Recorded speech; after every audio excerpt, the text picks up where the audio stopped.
Good morning, men. Tuesday, April 14th. The usual nonsense going on. It's horrible. Let me see if I can bang out a chapter here while I'm sunning the dogs with a million notes. I think we left off in Montana, with that fiasco. And one note, I got the best haircut I ever got in Montana. It was called a razor cut. I had the, David Cassidy shag and a razor cut. Never had another one after that. And that was Montana. And then from Montana, we drove, and sometimes you get so tired, the sun in the mirror puts you to sleep. The sun in your face makes your eyes squint, and you just get so tired sometimes.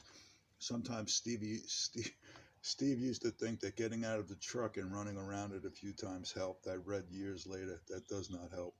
The only thing that helps is a 20-minute nap. And one time in Atlantic City, I was driving one of the monstrosity smaller circus trucks, and or somewhere, and I pulled over on the shoulder of the road with the giant truck just to close my eyes for 5 fucking minutes because I couldn't keep them open any longer. And I put the truck in neutral and I put the emergency brake on. I didn't turn it off, and I closed my eyes, and I slept for who knows how long, if I did. And well, I did, because I woke up and I opened my eyes and I thought that I was still driving because maybe there was lights coming at me, and I almost had a heart attack because I thought I was actually driving, and just waking up from it was horrible. But I was just sitting right there, flipping out. Uh, so we drive from Montana to North Carolina, and a whole new chapter starts down south. I learned what a ham biscuit is. I kept seeing signs: ham biscuit, ham biscuit, ham biscuit. What's a ham biscuit? It's a freaking biscuit with a piece of ham on it. Um, and I think in Montana we had to split up. Raleigh and Wilmington, maybe. I was in Raleigh. Steve came and set me up in Raleigh. We set up the Big Horse Show. We're splitting up this time. And Steve left me in North Carolina in Raleigh with the Big Horse Show. And he took his prison show and he went to Wilmington, North Carolina, or wherever, to do 2 weeks there. And so, I've been doing this for a couple months now. Now I'm on my own, but I had it down pat by then. Ego entry. I used to have 2 5-gallon jugs for water, big red ones for the horse, and I made an owl contest with myself. No matter how far the water spigot was, I would fill up both 5-gallon cans and pick them up, and I would not freaking put them down until I got back to the portable barn, little Bobbier thing. And sometimes it was killing me, but I did it. So I'm looking at my notes. Best haircut. Oh, when I was in Saskatoon, Saskatchewan, I had some little wise guy kids come up to the ticket booth and they caught my accent. They made me say star, bar, and car over and over again. And we laughed and laughed and laughed because they said car, a bar, a star. And I said star, bar, car. I don't know. It was goofy, but it was fun. Water cans, carry. Oh, I have to, these great carny breakfasts. Bacon, egg, and cheese on a roll. Always at the at the carnival. Um, right down. Oh, and we stopped in Detroit at some point. I don't know, remember when. Detroit State Fair, and on the Independent Midway, we had the laser light show right across from us with these Canadian hippie guys, or Detroit hippie guys running it. And, we after they did lasers. That's when laser light first came out. And they did laser light show to like Pink Floyd on the ceiling, and people laid down in the grass under this big dome that they were in. And so I was hanging with those boys, and you know, relaxing and just digging Floyd. After the place closed, they'd fire it up for me, and we'd sit there for hours. And in Detroit, if you notice on the other videos, the other chapters, I had the Big Horse Show sign. Nah, that's not it. I had the Big Horse Show sign, and on it said $500 reward, and on the Barker tape it said $500 reward for anyone who produces a horse bigger than Goliath. So in Detroit and a couple other places, but mostly in Detroit, I had these farm boys coming down from the rodeo section of the Detroit State Fair. They had a whole full rodeo with cattle and horses and a trailer pull contests. Like the Clydesdales pulling the Budweiser trailer. They actually have contests. And Belgium horses. Belgium horses were like my horse, but they're a different breed. They're blondes, blonde colored, blonde hair, blonde manes, and gold colored, and they were big and they were thick because they were work horses, but they weren't. I had the tallest breed, and so the guys from the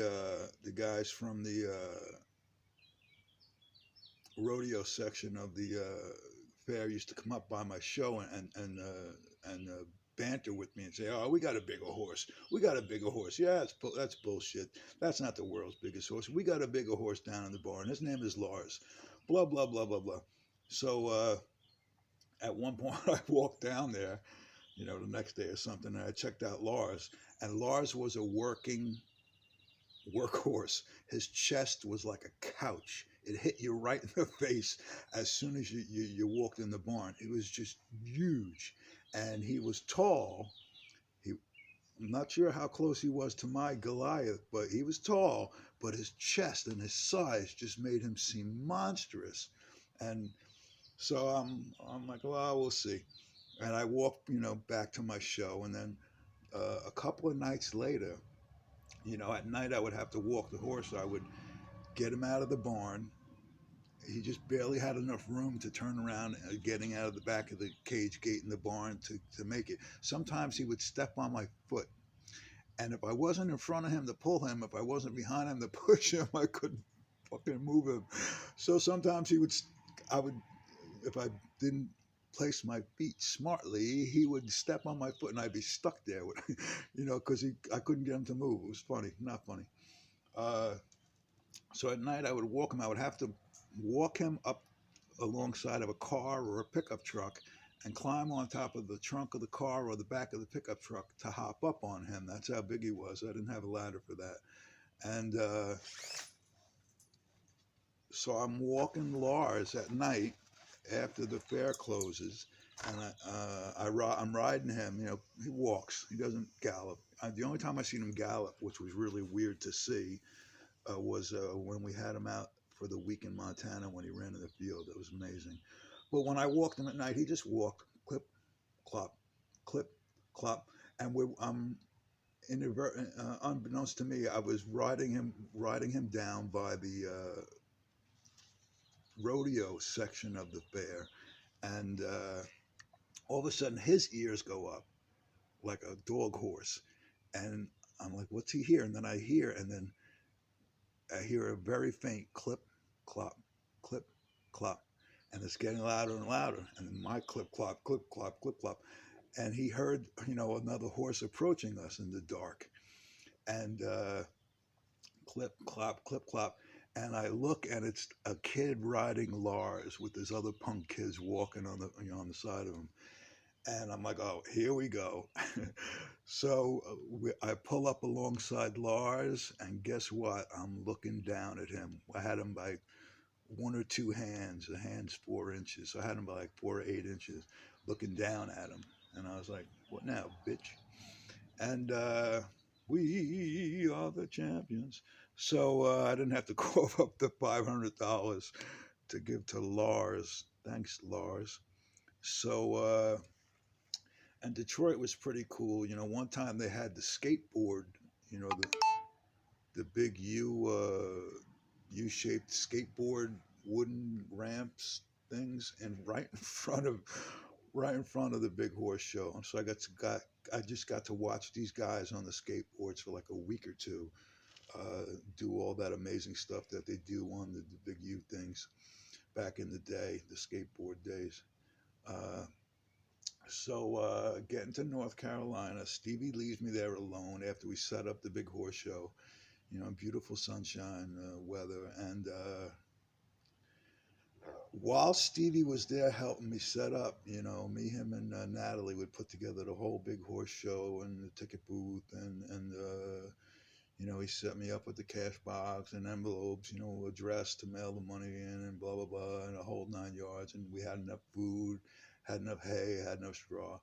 So while we're doing this, the carnival that was in the Midway was setting up. Some of these carnivals were huge, and I would never ride those rides because I would hear the guys who used to have the carny guys had the biggest adjustable wrenches you've ever seen in your life. They were 3 feet long sometimes, and you know, on their belts, and they'd be bragging after a breakdown of how quick they took the ride apart. Yeah, we had it down in like 17 minutes. So you know, how much did they tighten those things when they put it together? So anyway, some huge 7 foot guy with a 8-inch cowboy hat comes down, and Steve's like, "Hey, Tex, how you doing, buddy?" Yes, and he had an accent. Yeah, Stevie, and they're all all over each other. They hadn't seen each other in a year or a couple of years. Stevie had done this for a few years prior to this, and so this is obviously his old friend Tex. So they're kibitzing, and we're working, and we're setting up, and blah blah blah, and then Tex went away, and then Steve and Natalie took the camper and the prison show and went to Wilmington, and they left me in the horse show there, and I slept on a cot inside the portable horse show barn, behind that orange curtain in the other picture.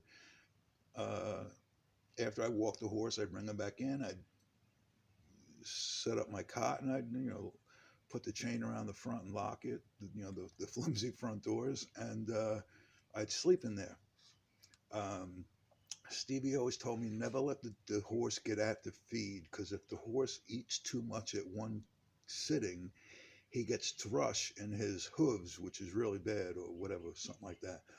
So at one point, I think in North Carolina, I woke up and it was raining, pouring, and so I had to move the feed more to the center of the portable barn, away from the sides of where it was getting a little bit wet, water running down the wall. And I inadvertently moved it closer to the horse, and then I went back to sleep, and then I woke up a few hours later, and the horse had eaten half the bag of feed.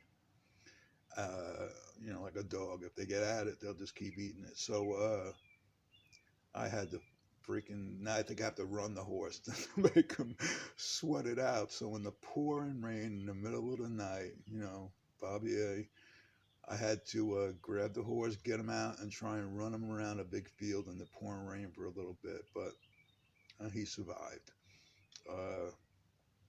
So anyway, Steve leaves, and I'm running. I had to hire. Steve had a lady, a girl that used to work for him there the year before, the couple years before. So she came down. Her name was Linda or something, and uh, she had a youngest sister that her and I were, hitting it off a little bit. And